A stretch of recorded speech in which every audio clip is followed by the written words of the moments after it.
Ravi de vous retrouver pour cette nouvelle émission. Bonjour chez vous, c'est votre rendez-vous quotidien avec l'actualité qui vous concerne. Nous sommes au plus près de vous avec nos partenaires de la presse quotidienne régionale, des télévisions locales et des Indés radios. Nous sommes ensemble pendant 1h30 et au menu du jour, la réforme des retraites a un nouveau visage au gouvernement, celui de Laurent Pietraszewski. Le député La République En Marche du Nord a été nommé cette nuit secrétaire d'État en charge des retraites en remplacement du haut-commissaire Jean-Paul Delevoye. Laurent Pietraszewski participera aux consultations cet après-midi à Matignon. Édouard Philippe reçoit les partenaires sociaux en bilatéral. On va en parler avec le sénateur socialiste de Paris, Bernard Jomier. Il est avec nous. Dans une demi-heure, l'invité politique, c'est Marc Fesneau, le ministre chargé des relations avec le Parlement. Interview en partenariat avec la presse quotidienne régionale, représentée ce matin par Christelle Bertrand du groupe La Dépêche.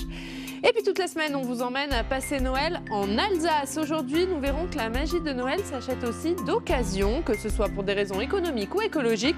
Vous êtes de plus en plus nombreux à offrir des jouets de seconde main. On va voir tout ça. Et puis enfin, dans le Club des territoires, nous ferons le bilan de la mobilisation contre la réforme des retraites sur tout le territoire. Grâce à nos partenaires des télévisions locales et de la presse quotidienne régionale, nous serons à Toulouse, à Rennes, à Saint-Étienne et dans les Hauts-de-France. Mais avant cela, voici les autres informations de ce mercredi 18 décembre. 615 000 personnes ont défilé hier dans toute la France selon le ministère de l'Intérieur et 1,8 million selon la CGT. L'intersyndicale regroupant notamment la CGT et FO a décidé de poursuivre le mouvement jusqu'au retrait du projet. Pas de journée d'action nationale prévue, mais des actions locales demain et jusqu'à fin décembre et le refus de toute trêve de Noël. Le Sénat a adopté cette nuit la proposition de loi de lutte contre la haine en ligne, mais en supprimant la proposition phare du texte, l'obligation pour les plateformes et moteurs de recherche de retirer sous 24 heures les contenus manifestement illicites. Le Sénat qui craint une atteinte à la liberté d'expression. Et puis au Sénat toujours, la commission spéciale sur la loi bioéthique auditionnera cet après-midi à 16h30 trois ministres, la ministre de la Santé Agnès Buzyn, la garde des Sceaux Nicole Belloubet et la ministre de l'Enseignement supérieur Frédérique Vidal. Et on débute avec le sénateur du jour, élu de Paris, qui siège dans le groupe socialiste. Bonjour Bernard Jomier. Bonjour. Merci beaucoup d'être avec nous ce matin. On va commencer bien sûr par la réforme des retraites. Avant de vous entendre, on va voir qu'après une journée de mobilisation syndicale hier, c'est une journée de consultation à Matignon qui s'annonce. Édouard Philippe qui recevra les partenaires sociaux en compagnie du tout nouveau secrétaire d'État chargé de la réforme des retraites, Laurent Pietraszewski. On regarde tout ça avec Alizé Boissin. Il aura fallu 48 heures pour trouver à Jean-Paul Delevoye un remplaçant. Député du Nord, ancien rapporteur de la loi Travail et macroniste de la première heure, Laurent Pietraszewski est le nouveau monsieur retraite. Sa nomination intervient après la 3e journée de mobilisation contre la réforme. Une mobilisation nationale qui a réuni selon la CGT 1,8 million de personnes, 615 000 selon la police. Dans les médias, le gouvernement joue l'opinion et la négociation contre la contestation. Chaque jour, c'est juste un cauchemar. On discute beaucoup avec des usagers, des personnes. C'est très dur pour eux. Donc nous, on souhaite évidemment que ça puisse se passer mieux. Et on constate que la position d'un certain nombre de syndicats, et notamment le vôtre, la CGT, est de dire on ne veut pas que ça se passe mieux, nous on tient, on continue à bloquer. Comment on va à l'équilibre en 2027 ? C'est sur ce sujet-là, et je veux le dire parce que on a l'impression que le gouvernement va sortir demain une baguette magique. On propose un an de négociation pour que sur ce deuxième sujet, on prenne le temps et que si les partenaires sociaux ont des meilleures idées que celles qu'on a et qui, je le sais, suscitent beaucoup de questions, eh bien nous soyons à l'écoute et qu'on puisse présenter quelque chose de différent au début 2021. Cet après-midi, Édouard Philippe reçoit à nouveau les représentants syndicaux à Matignon. Objectif, trouver une porte de sortie à la crise sous la menace de nouveaux blocages à Noël. Un travail de composition s'annonce. Si pour la CFDT, c'est l'âge pivot à 64 ans qui bloque, la CGT, elle, demande le retrait complet de la réforme. Bernard Jomier, on connaît donc depuis cette nuit le successeur de Jean-Paul Delevoye, Laurent Pietraszewski. C'est lui qui devait être le rapporteur de la réforme à l'Assemblée nationale. Est-ce que c'est un bon choix ? Ça appartient au gouvernement. Le bon choix, c'est surtout d'arriver à sortir de cette situation. Et non pas par la défaite de ceux qui protestent contre la réforme. C'est un objectif, j'ai bien entendu le secrétaire d'État, qui est quand même pas très à la hauteur des enjeux.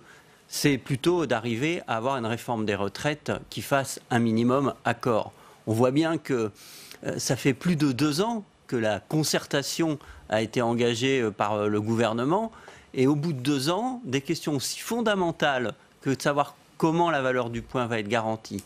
C'est quoi une carrière complète dans un système à points? C'est quoi les critères de pénibilité ne sont des questions qui ne sont toujours pas réglées. Donc ça montre Pourquoi, bien. Selon vous, comment on en est arrivé là? Mais parce que le gouvernement a une conception de la concertation qui est très particulière. On le voit sur les hôpitaux, on les voit sur la réforme des retraites, sur bien d'autres réformes. C'est-à-dire que ce mode de gouvernance où en fait on sait, on décide et après on demande aux autres de valider en acceptant à peine de discuter des détails, ça produit ce type de résultat. Quand le Premier ministre dit « maintenant ce sont les syndicats qui géreront, qui prendront les décisions », il pose tellement de cadres, il pose tellement de conditions qu'en fait, il transforme les syndicats en fondés de pouvoir du gouvernement. C'est pas ça le paritarisme, ce n'est pas ça. Et donc, c'est-à-dire que les syndicats n'ont aucune marge de manœuvre, aucune marge de négociation. Aucune. Donc, quand vous avez ce mode de gouvernance, on l'a beaucoup décrit, qui est de ne pas respecter les corps intermédiaires, de ne pas respecter les forces vives qui font ce pays, eh bien, le résultat, c'est des décisions très autoritaires, en plus, qui arrivent dans l'opacité, et donc une protestation qui est beaucoup plus large que celle de quelques ayants droit de régimes spéciaux. Alors cet après-midi, on le disait, Édouard Philippe reçoit les syndicats à Matignon en bilatéral, successivement, les uns après les autres. Qu'est-ce qu'il doit leur dire selon vous? Moi, je pense qu'il faut donner du temps au temps. Il faut donner du temps au temps parce qu'on voit bien qu'il y a une épreuve qui est engagée, que le conflit est dur pour notre pays et que le gouvernement a une responsabilité qui est très forte. Mais donner du temps au temps, ça veut dire quoi? On remet la copie sur la table et on décale, on ne présente pas le texte le 22 janvier parce qu'on n'est pas prêt? Tout à fait. On ne peut pas, à l'heure actuelle, arriver à un texte présenté dans de bonnes conditions. Et je le dis très tranquillement, un tel texte ne trouverait pas la confiance des Français. Parce que tellement de faits successifs ont altéré la confiance des Français dans une réforme qui, par ailleurs, est nécessaire, à laquelle, par ailleurs, moi, je ne suis pas défavorable à un régime universel. On peut en discuter, mais en discuter vraiment et mettre tous les critères sur la table, la pénibilité, la situation des femmes, la question de la complétude des carrières, c'est quoi une carrière complète, la valeur du point, etc. etc. Mais et donc, comme tout ça n'a pas été fait, vous ne pouvez pas arriver à une réforme qui rencontre l'assentiment des Français. Rappelez-vous l'été dernier, un seul exemple, quand Jean-Paul Delevoye a publié des simulations. Toutes les simulations montraient que tout le monde était gagnant. Et évidemment, ça n'était pas exact. Seulement, on ne nous avait pas dit que c'était calculé sur plus de 44 années d'activité. Donc, pas conforme à ce qu'est le niveau d'activité actuel. Donc, on voit bien qu'à force de biaiser, à force de mener la réforme dans l'opacité et sans vraiment une vraie négociation avec les différents régimes concernés, avec les représentants des organisations syndicales, le gouvernement s'est enferré. Moi, je ne vois pas d'autres issues apaisées et à la hauteur du problème qu'est la question des retraites dans notre pays que de prendre le temps de geler cette réforme, de remettre tout le monde autour de la table et d'adopter un nouveau calendrier. Alors, un nouveau calendrier, mais qu'on comprenne bien, qu'est-ce qu'il faut remettre sur la table pour vous? Uniquement la question de l'âge d'équilibre ou toute la réforme en gardant comme base cette retraite à points puisque vous y êtes favorable? Ce n'est certainement pas simplement en supprimant l'âge dit pivot qu'on pourra régler l'ensemble des questions. Donc c'est une question parmi d'autres. Mais pour vous, ça ne suffira pas. Même si Édouard Philippe, dans la semaine, dit on retire l'âge d'équilibre, pour vous, ça ne suffira pas. Ça ne suffira pas parce qu'il y a bien d'autres questions que se posent les Français sur leur retraite et que c'est à l'ensemble de ces questions qu'il faut apporter des réponses claires. Alors, est-ce que, hier, on a vu une mobilisation, 615 000 personnes selon les chiffres du ministère de l'Intérieur. C'est 200 000 de moins que les chiffres annoncés par le même ministère de l'Intérieur le 5 décembre. Est-ce que les syndicats sont toujours en position de force pour négocier ou pas, selon vous? Moi, je crois qu'il faut respecter les organisations syndicales et toutes les organisations syndicales avec leurs différences. Qu'un gouvernement doit gouverner, mais il doit écouter, respecter les organisations syndicales, les associer à la réforme, et après, il tranche, il prend sa décision politique avec le Parlement. Ça n'est pas ce qui a été fait, et je crois qu'au-delà des fréquentations conjoncturelles, on va dire tel ou tel jour de grève, tel ou tel, il faut comprendre que tout ça traduit une véritable interrogation, non pas de quelques centaines de milliers de personnes qui descendent dans la rue, mais de millions de Français sur l'avenir de leur régime de retraite, et c'est ça qui est fondamental. Le Parti socialiste était également dans la rue hier. Est-ce que vous appelez à une trêve pour la période de Noël ou pas? Alors, je ne suis pas membre du Parti socialiste, Oui, mais il me semble... La gauche était dans la rue dans son ensemble, d'ailleurs. Il me semble que quand un conflit a démarré, les mesures qui visent à le suspendre, en fait, on le sait très bien, l'interrompent. Et c'est très compliqué. Il faut à la fois, moi je partage, au mieux respecter le fait que chacun doit pouvoir fêter les fêtes de fin d'année en famille, avec ses amis, pouvoir se déplacer. Donc, et que cela, oui, il y a une trêve pour Noël pour que les gens puissent rentrer dans leur famille. Et que cela doit se faire sans que nécessairement le mouvement s'interrompe. Moi, je dois dire qu'il y a quand même une instrumentalisation. Non, mais écoutez, le gouvernement, en choisissant ce calendrier, a quand même un peu instrumentalisé cette question. Peut-être il ne fallait pas lancer tout ça en décembre. Hein.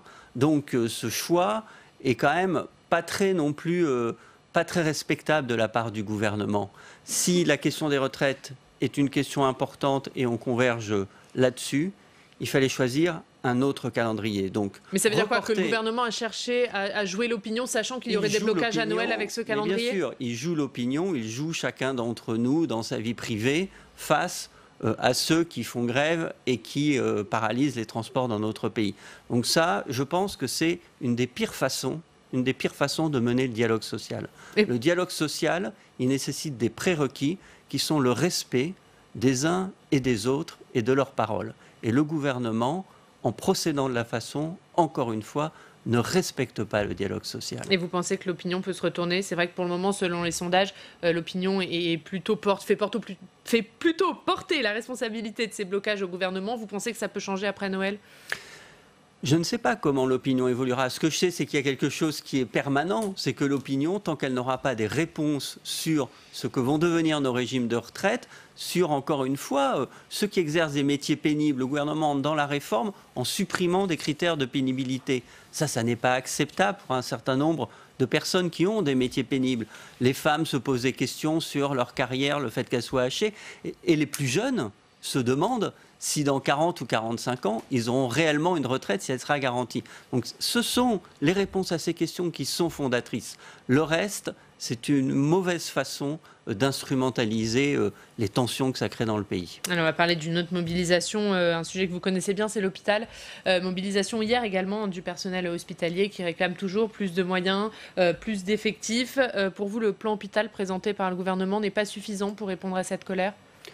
Manifestement non. On a vu encore qu'il y a quelques jours, plus de 600 médecins hospitaliers ont interpellé la ministre et ont annoncé leur intention de quitter l'hôpital public si des mesures ne sont pas prises.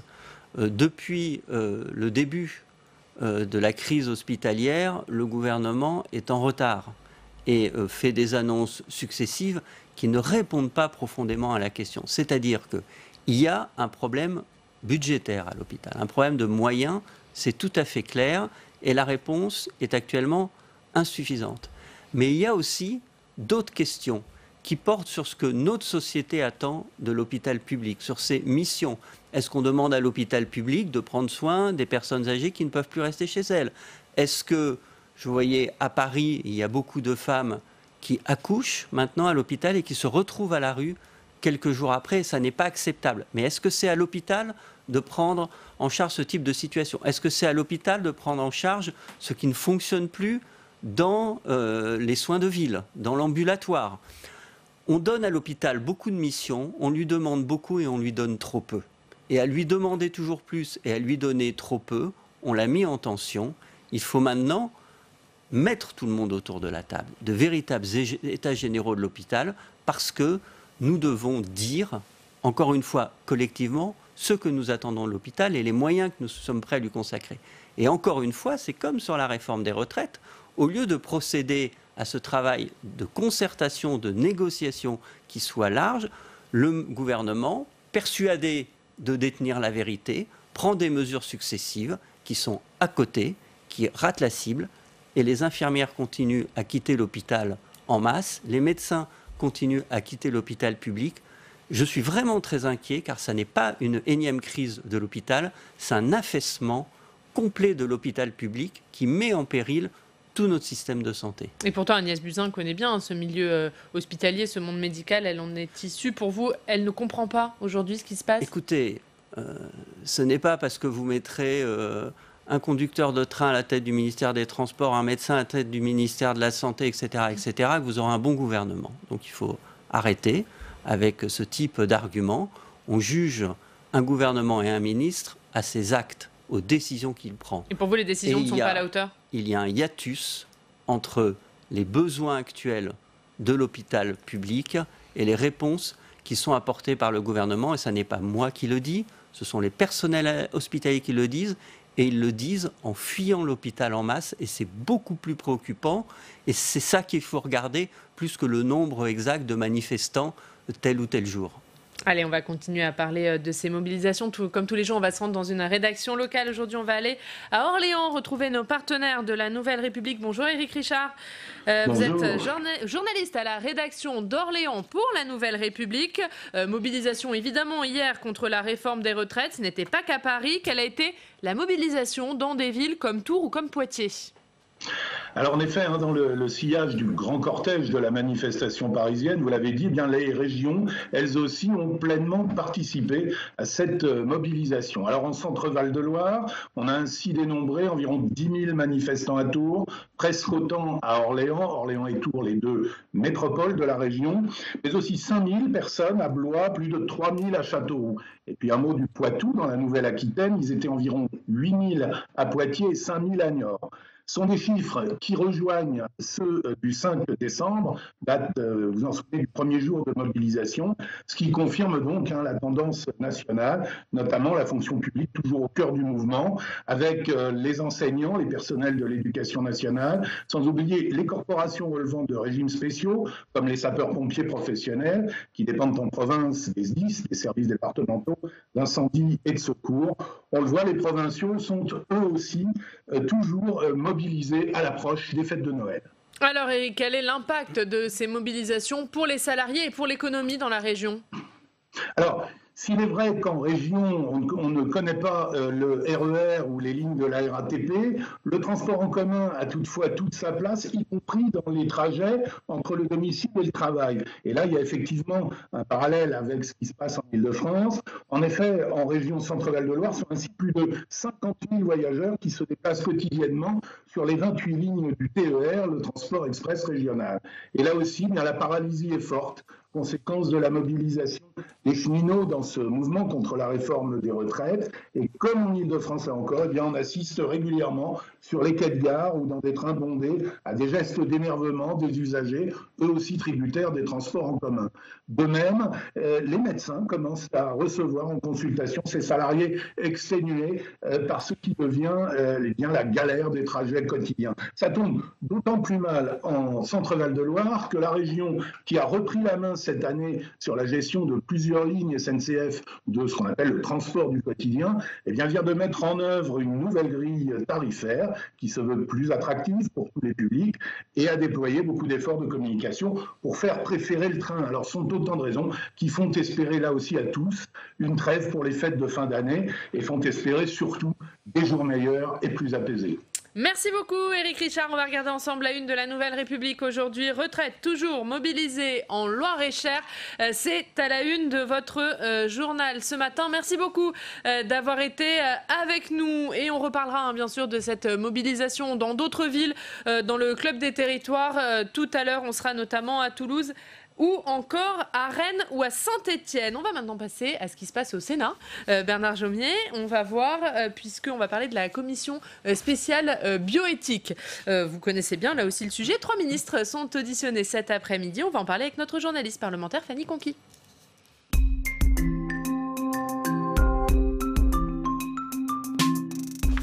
Bonjour Fanny. Bonjour Oriane, bonjour Bernard Jomier. Bonjour. Alors on le disait, 3 ministres auditionnés cet après-midi, Agnès Buzyn, Nicole Belloubet et Frédérique Vidal, sur ce texte, cette loi bioéthique. Que contient ce projet de loi, Fanny ? Oui, alors ce projet de loi bioéthique avait été présenté en Conseil des ministres en juillet dernier. Il a été adopté en première lecture à l'Assemblée nationale le 15 octobre. Et je vous propose de se pencher sur le contenu de ce projet de loi. Tout d'abord, c'est une mesure évidemment dont on a beaucoup entendu parler dans les médias. Le texte élargit l'accès à la PMA, la la procréation médicalement assistée aux couples de femmes et aux femmes seules. Conséquence, le texte prévoit un nouveau mode de filiation pour les enfants de couples de femmes. Ces couples de femmes qui ont recours à la PMA devront procéder à une reconnaissance anticipée de l'enfant devant notaire, comme c'est déjà le cas, ce que peuvent faire les couples hétérosexuels non mariés. Autre conséquence, les enfants nés d'un don pourront, à leur majorité, avoir accès soit à certaines informations sur le donneur, comme son âge, ses caractéristiques physiques ou maladies génétiques, soit à l'identité du donneur, si celui-ci l'autorise, bien sûr. Le texte ouvre aussi la possibilité aux hommes et aux femmes de conserver leurs gamètes pour une grossesse ultérieure et sans raison médicale. Le texte distingue aussi le régime juridique concernant la recherche sur les embryons et la recherche sur les cellules souches embryonnaires. Objectif, faciliter la recherche sur ces cellules souches. Enfin, on peut mentionner également dans ce projet de loi le délai de réflexion d'1 semaine en cas d'interruption médicale de grossesse qui est supprimé. Et puis le texte prévoit des dispositions pour une meilleure prise en charge des enfants présentant une variation du développement génital. Alors, au Sénat, depuis octobre, une commission spéciale est chargée d'examiner le projet de loi relatif à la bioéthique, une commission présidée par le sénateur LR du Vaucluse, Alain Milon. La commission spéciale, on l'a dit, a déjà entendu des représentants des cultes, des chercheurs, des représentants d'associations. Et cet après-midi, vous l'avez dit, Oriane, 3 ministres seront auditionnés, Nicole Belloubet, Agnès Buzyn et Frédérique Vidal. Dernière précision, ce texte doit être discuté en séance publique en janvier. Merci beaucoup Fanny, on vous retrouve tout à l'heure pour la revue de presse. Bernard Jomier, qu'est-ce que vous attendez de l'audition de ces 3 ministres cet après-midi? Qu'elle nous précise un certain nombre de points. On a un texte qui contient une première partie qui est la plus connue sur effectivement l'ouverture de la PMA aux couples de femmes et aux femmes seules. Là-dessus, les termes du débat sont assez clairs et la position des ministres est claire et moi je la partage complètement. Elles sont favorables à cette ouverture. Sur les questions de génétique, on va dire, qui sont plus difficiles à aborder mais qui en fait concernent tout le monde. On voit par exemple que des tests génétiques sont apparus sur le marché. Vous savez, l'année dernière, il y a plus de 200 000 Français qui sont allés faire un de ces tests qui ne sont pas autorisés actuellement.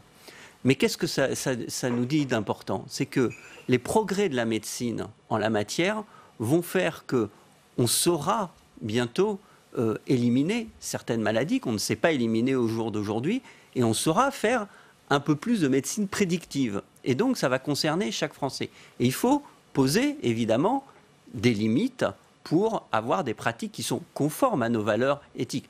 Pas de marchandisation, par exemple, c'est un point qui est important. Pas de dérive à sélectionner les êtres humains sur leurs caractéristiques non plus. Et donc les ministres doivent nous expliquer comment elles comptent mettre en œuvre ce progrès, parce qu'il ne faut pas renier ce progrès, il ne faut pas le refuser, il ne faut pas, devant les difficultés à encadrer, renoncer et rester en retrait. Donc il faut avoir une démarche qui est un peu positiviste. Ce sont des progrès pour nos concitoyens, ce sont des progrès pour les Français, et en même temps poser les cadres. Et je crois que le texte qui est sorti de l'Assemblée nationale n'est pas encore tout à fait au point d'équilibre sur ces questions. Alors justement, le Sénat a donc créé cette commission spéciale sur ce projet de loi. On l'a vu, de nombreuses auditions. Est-ce qu'il y avait besoin d'éclairer, voire d'apaiser le débat avant l'arrivée du texte en séance ? Oui, il y a besoin toujours de partager les termes du débat, parce que vous voyez, sur cette question des tests génétiques, c'est assez peu connu encore, et pourtant, beaucoup de Français se posent des questions, est-ce qu'ils doivent les pratiquer eux-mêmes? Sur les questions de diagnostic des maladies génétiques, de même, surtout quand on a quelqu'un dans sa famille qui a pu avoir ou qui a une maladie génétique. Les Français regardent le Téléthon, et ils sont très généreux. Le Téléthon, c'est quoi? C'est le financement de la recherche et des traitements sur un certain nombre de ces maladies génétiques. Donc ce sont des enjeux qui nous touchent tous, qui nous concernent tous. Il faut en débattre, il faut en parler. Ça n'est pas simple d'en parler en éclairant les enjeux, mais il faut le faire parce que c'est une part de notre avenir qui se dessine dans cette loi. Allez, pour terminer, Bernard Jomier, on va regarder ensemble la revue de presse de Paris, votre revue de presse avec Fanny Conquis qui revient.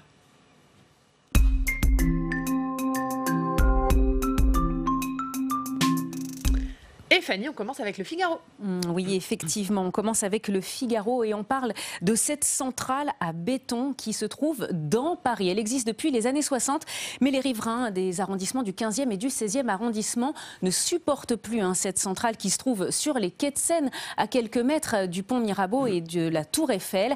Eh bien, donc, les riverains ont décidé de saisir la justice administrative puisqu'ils dénoncent une pollution visuelle, une pollution sonore, mais aussi la poussière. Ils craignent pour leur santé. Ils ont donc saisi la justice administrative et c'est donc un sujet qui risque d'ennuyer un peu Anne Hidalgo à quelques mois des municipales. Et dans le Parisien ?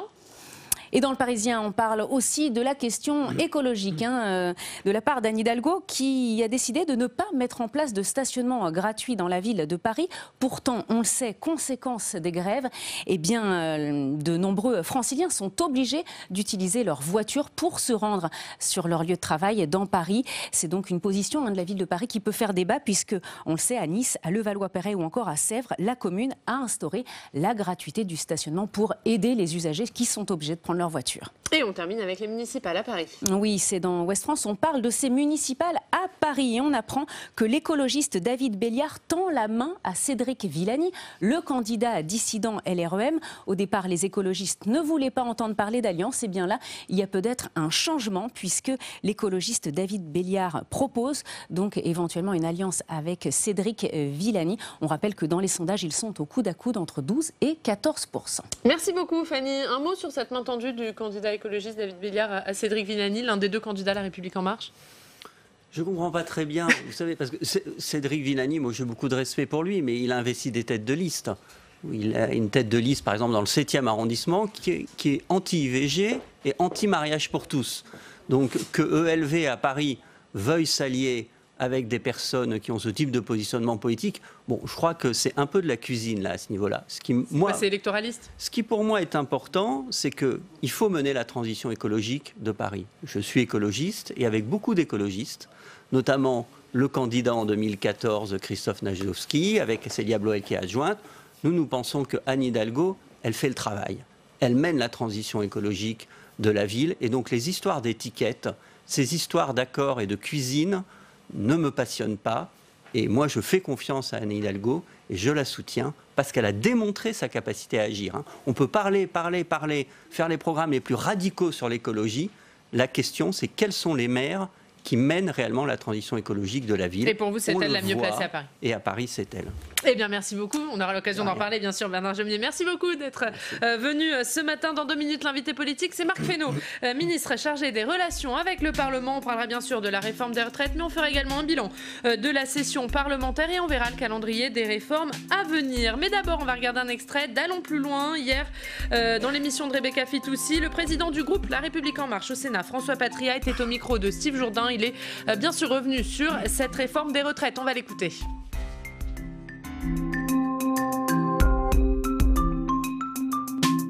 Oui, François Patria, vous êtes un macroniste de la première heure. Sur quel point l'exécutif doit céder sur cette réforme ? Il est hors de question de céder quoi que ce soit. Il est d'abord sur les principes. Pas de suppression d'âge d'équilibre. Donc, il est question aujourd'hui de poursuivre des négociations, demain en bilatéral, après-demain en multilatéral, pour évoquer les sujets sur lesquels nous pouvons faire des avancées. Il y a déjà eu beaucoup d'avancées dans ce texte, beaucoup, et qui ne sont pas des reculs ou des abandons. Il y a des avancées sociales pour la retraite minimale, pour le salaire des enseignants, vous dites pour les carrières longues. Vous ne céderez sur rien, mais est-ce que cette réforme peut se faire sans la CFDT ? On n'a pas dit qu'on pouvait pas céder. On a dit que nous pouvions encore donner du grain à moudre dans les discussions avec les syndicats. Moi, je considère aujourd'hui que l'âge d'équilibre est l'âge que tous les Français ont compris. De quoi s'agit-il en fait ? Aujourd'hui, nous travaillons jusqu'à 63 ans et demi en moyenne pour prendre la retraite. Et nous disons aux Français, compte tenu de ce nouveau système, qui sera, quoi qu'on en dise, plus équilibré, plus juste, peut-être même pas plus meilleur pour les Français, pour beaucoup de Français. Mais cet âge d'équilibre, est-ce qu'il n'est pas injuste pour ceux qui ont commencé à travailler très tôt ? En quoi est-il injuste aujourd'hui ? Parce que c'est l'évolution de la société qui le dit. Non, mais ce que je voulais pas, vous ne m'avez pas fait laisser finir. C'est difficile. Je dis simplement, il faut dire aux Français qu'en 2028, 2027, 2028, on travaillera 6 mois de plus qu'aujourd'hui. Est-ce que vous pensez que les Français ne peuvent pas l'entendre ? Cet âge d'équilibre, il est la condition de l'équilibre financier des futures retraites. Qui est-ce qui peut aujourd'hui être... Moi, vous me renvoyez à l'âge d'équilibre, et moi, je vous renvoie à l'équilibre nécessaire des retraites, du système des retraites. Est-ce que cette réforme peut se faire sans la CFDT ? Cette réforme ne peut pas se faire contre tout le monde. Elle doit se faire avec l'aval des Français qui, aujourd'hui, majoritairement, pensent qu'il faut que les régimes spéciaux disparaissent et que nous ayons demain un système de retraite sécurisé. C'est ça l'objectif. Les syndicats aujourd'hui, certains mettent un blocus total avec des conditions inacceptables, d'autres veulent continuer à négocier. Je pense qu'il ne s'agit pas aujourd'hui de retrait de l'âge d'équilibre. Il s'agit de trouver les modalités de l'âge d'équilibre. C'est autour de cela que peut se faire le compromis avec les syndicats qui sont réformistes.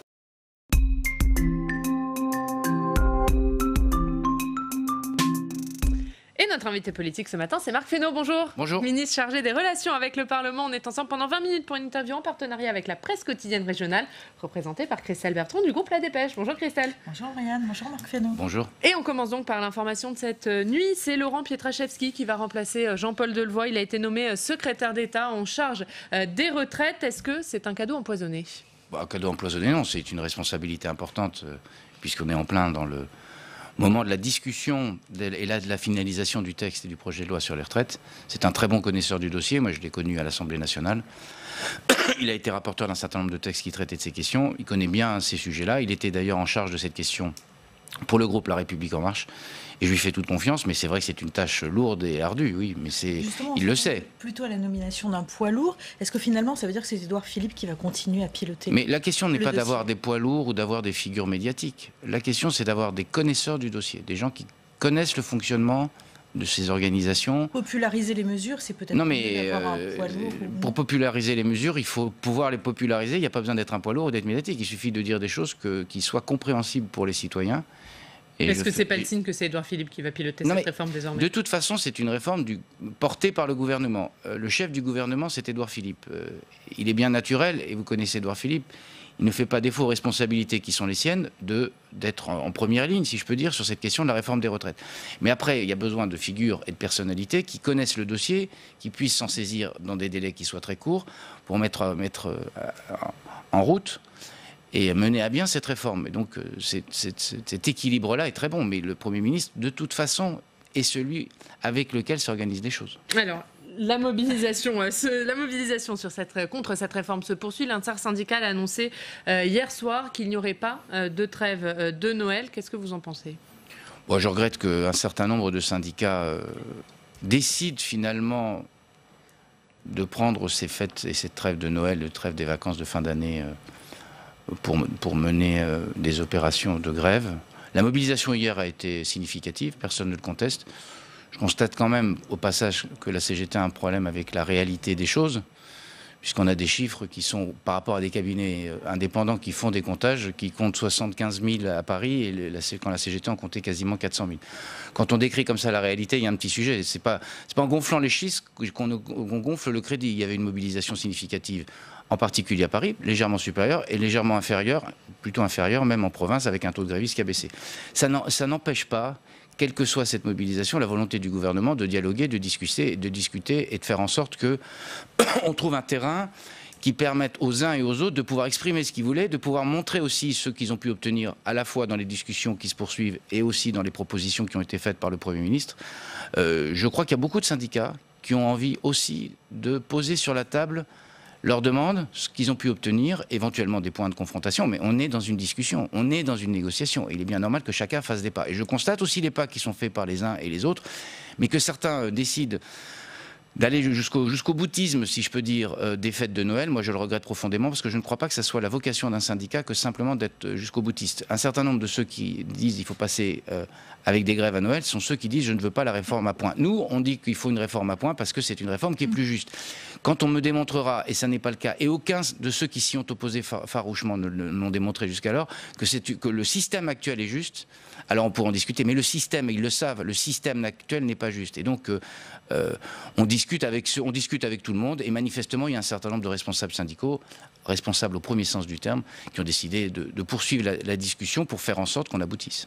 Mais sur cette trêve de Noël, justement, le sénateur qui était juste là avant vous sur ce plateau, Bernard Jomier, disait « c'est aussi la responsabilité du gouvernement que d'avoir choisi ce calendrier. Peut-être aurait-il fallu entamer les discussions à un autre moment. » Mais ce n'est pas le calendrier des vacances ou le calendrier des fêtes qui dicte les réformes, parce qu'après, nous avons les trêves de Pâques, nous avons les trêves estivales, nous avons la rentrée Noël, scolaire. À tout moment dans l'année, des Français qu'on prive de moyens de transport sont pénalisés. Je veux dire, c'est pas seulement la question de Noël. Il y a les trêves de Noël, parce que là, c'est le moment où les familles se rejoignent. Mais il y a aussi tous les jours, et aussi il faut penser à eux, des gens qui essayent de rejoindre leur travail parce qu'ils ont un sens des responsabilités qui fait qu'ils ont envie d'aller travailler, qui savent la nécessité d'aller travailler. Toute l'année, une grève, en particulier des transports, pénalise les Français. Donc c'est pas le choix du calendrier en tant que tel. Le calendrier, à tout moment, quelque chose qui empêche des Français de se déplacer d'un point A à un point B est un problème. Donc c'est pas... Moi, je veux bien tout entendre. Enfin, qu'on dise que le calendrier est mal choisi, non, je crois pas. Alors, pour en venir au fond du dossier, le gouvernement semble quand même avoir choisi une ligne relativement dure en imposant un âge pivot dont vous saviez que Laurent Berger ne voulait pas. Il l'a qualifié de ligne rouge. Lui suggérait de faire ça en 2 temps. C'était pas possible d'amener ça. Alors, il y a plusieurs éléments. D'abord, ça n'est pas une ligne dure au sens...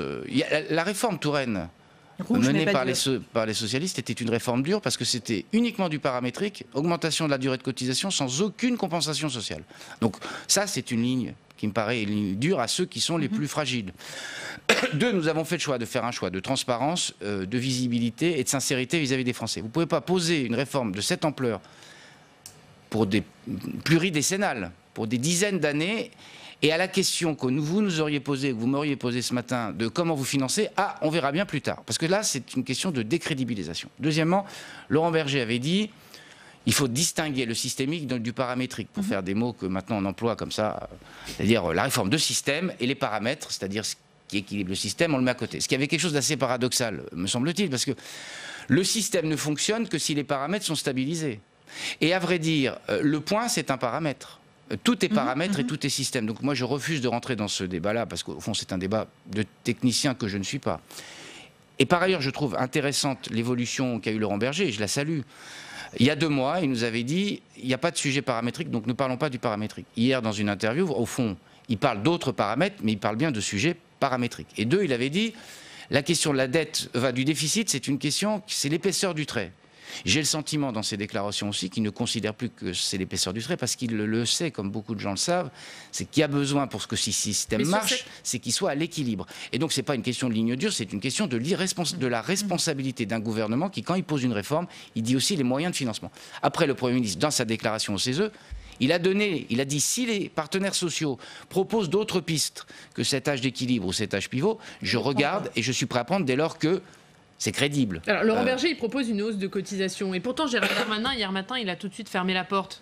Mais on regardera, le Premier ministre voit en bilatéral toute la journée. Mais est-ce qu'il a eu tort de fermer la porte, Gérald Darmanin? Est-ce que c'est une mesure qui est sur la table, cette hausse de cotisation comment dirais-je, la volonté du gouvernement n'est pas d'augmenter la pression sociale sur les cotisations sociales ou les impôts. Donc ça, c'est pas une bonne piste. Non, mais laissez-moi juste finir ma phrase. C'est notre volonté. Si les partenaires sociaux disent nous, on pense que c'est un bon système parce que finalement c'est assez faible en termes d'augmentation et que c'est tenable et que ça permet d'équilibrer le système. Regardons. Je ne vais pas ce matin alors donc, que oui, à condition que ça ne soit pas massif, comme le dit Édouard Philippe. Mais c'est la question que ça ne soit pas massif, comme l'a d'ailleurs dit, je crois, et rappelé Édouard Philippe. Par ailleurs, j'ai cru comprendre que Laurent Berger et d'autres disaient il y a aussi des réserves sur lesquelles qui permettent de lisser le système. Donc regardons l'ensemble des paramètres et ce qui est plutôt réjouissant, c'est que tout le monde est beaucoup de gens sont en train de regarder la question des paramètres. Il y a bien que quelques ultras qui pensent que la question de l'équilibre est seconde. La question de l'équilibre, elle n'est pas seconde. On a fait cette réforme pour que des jeunes qui rentrent sur le marché du travail, ils aient le sentiment que le système est crédible. Si vous allez devant des jeunes et que vous leur expliquez que vous ne savez pas comment vous financer, que de toute façon il y a du déficit ou de la dette, ils vous expliqueront que le système n'est pas crédible. Mais juste pour qu'on soit bien clair, cette question de l'âge d'équilibre, elle est sur la table des négociations cet après-midi. Est-ce que vous pourriez y renoncer ou pas? Le Premier ministre, relisez sa déclaration du CESE, a dit « Moi, je mets une mesure d'âge d'équilibre pour dire que le système doit s'équilibrer et voilà la solution qu'on propose. » Le Premier ministre a rajouté « Si les partenaires sociaux ont d'autres solutions, regarde, je ne peux pas vous dire mieux que le verbatim strict du Premier ministre. » Ça veut dire qu'aujourd'hui, des discussions peuvent s'ouvrir sur le niveau des cotisations et sur les réserves. Mais c'est une discussion d'abord de bilatéral et de multilatéral. Il y a d'autres sujets qui ont été ouverts par les représentants syndicaux. La pénibilité, enfin c'est un tout, c'est la question, enfin ça s'en ferait un peu défaut à cette réforme, enfin un peu, quand je dis un peu, c'est un peu beaucoup, à ne pas regarder les autres paramètres, la question des carrières longues, la question de la pénibilité, il y a des tas de questions qui sont posées par les syndicats sur le travail des seniors, tout ça c'est des sujets qui sont liés à la réforme de système qu'on fait, et donc c'est l'ensemble des sujets qui sont posés sur la table, il n'y a pas de sujet tabou, en tout cas on n'entre pas dans ces discussions depuis le début avec l'idée qu'il y avait des sujets tabous. Alors, nous, le sujet principal, c'est, pardon d'être un peu long, mais je pense que c'est important, c'est système universel, maintien du système par répartition, et par ailleurs, il faut que le système soit crédible, c'est-à-dire qu'il soit à terme à l'équilibre. Puisque vous le dites, on est dans les négociations, on est dans les concertations. Est-ce que ces négociations, elles peuvent entraîner un report de l'arrivée du texte au Parlement, ou quoi qu'il arrive, ce sera en février, comme l'a dit Édouard Philippe? Le calendrier qui a été donné par le Premier ministre, qui est 22 janvier au Conseil des ministres, puis au mois de février sans doute à l'Assemblée nationale, n'a pas lieu d'être mis en cause. Ça bougera pas. Les éléments de la réforme sont sur la table. Vous voyez bien que quand vous êtes dans une discussion comme celle-là, il peut y avoir des apports. On a eu déjà, d'ailleurs, je rappelle, sur la réforme de la SNCF, un certain nombre de discussions en cours de route, qui ont permis d'ailleurs de trouver des accords. Donc ça ne bloque pas le processus, au contraire, ça alimente le processus, me semble-t-il. Ça veut dire que les partenaires sociaux ont un mois pour se mettre d'accord avec le gouvernement? Non, mais pas, on ne met pas des oukas comme ça. Personne ne dit vous avez 30 jours pour être d'accord. Si le texte doit être en Conseil des ministres le 22 janvier. Non, mais vous savez qu'il y a des navettes, je sais sur quelle chaîne je suis, il me semble qu'il y a plusieurs lectures. Vous voyez, enfin, faut pas non plus ne pas faire confiance au sens des responsabilités du gouvernement, certainement pas, et des partenaires sociaux pour essayer de trouver des voies d'équilibre. Donc les choses peuvent changer, y compris pendant la discussion parlementaire. Mais ministre des Relations avec le Parlement, si je vous disais les choses ne changent pas au cours de la discussion parlementaire, vous auriez une drôle d'idée de mon travail. Un mot sur le calendrier toujours. Justement, sur le calendrier, ce texte va être discuté juste avant les élections municipales. Est-ce que vous craignez pas que ça pollue un petit peu les campagnes des différents candidats? Quelle pourrait être la crainte? C'est que nous n'assumions pas une réforme? Moi, je pense que ce soit compliqué quand vous allez devant les Français... Pour les candidats à expliquer. Oui, et donc nous ne mettons pas en discussion et vous faites toute la campagne en disant on ne sait pas quel est votre texte que vous allez discuter au mois d'avril. Je pense que... Mais vous, il sera voté avant les municipales, en tout cas à l'Assemblée ou pas? On verra. L'objectif, c'est l'objectif, c'est qu'une fois que les choses seront stabilisées, qu'on puisse aller assez vite. Il n'y a pas lieu non plus, dans le respect de la programmation parlementaire, il n'y a pas non plus de raison de faire des municipales un point d'obstacle. Je vous rappelle que l'an dernier, au moment des européennes, on a fait la réforme de la fonction publique. On nous avait dit la même chose. Est-ce que vous ne craignez pas que... Et moi, je pense que quand vous êtes en vérité devant les gens et que vous leur dites les choses que vous comptez faire en termes de réforme, vous êtes plus crédible que quand vous dites « Ah, on en parlera après les municipales », parce que là, vous donnez le sentiment de quelque chose de caché. Rien n'est caché, rien n'est sous la table, tout est sur la table, les discussions sont sur la table. Et moi, je ne trouve pas malsain, y compris dans un process municipal, même si, au fond, là, on y reviendra peut-être, c'est pas à cette question-là que les gens répondront. Mais en tout cas, si les candidats que nous soutenons sont aussi en capacité d'assumer une réforme et de ne pas la cacher sous une table, je pense que c'est pas plus mal pour tout le monde. C'est d'ailleurs sain d'un point de vue démocratique que tout le monde sache qu'on a devant nous. Dernier mot, vous qui connaissez bien les parlementaires de votre majorité, est-ce que vous pensez qu'à La République En Marche ou au Modem, notamment La République En Marche d'ailleurs, il y a des voix de gens issus de la gauche qui vont manquer sur ce texte? Mais ce n'est pas des voix issues de la gauche, parce que les voix issues de la gauche, je n'en suis pas. Mais les voix issues de la gauche, elles voient aussi les avancées sociales. Le point de discussion, il est comment on est sur l'équilibre. Mais on voit bien que c'est un des points de discussion qui est sur la table publique.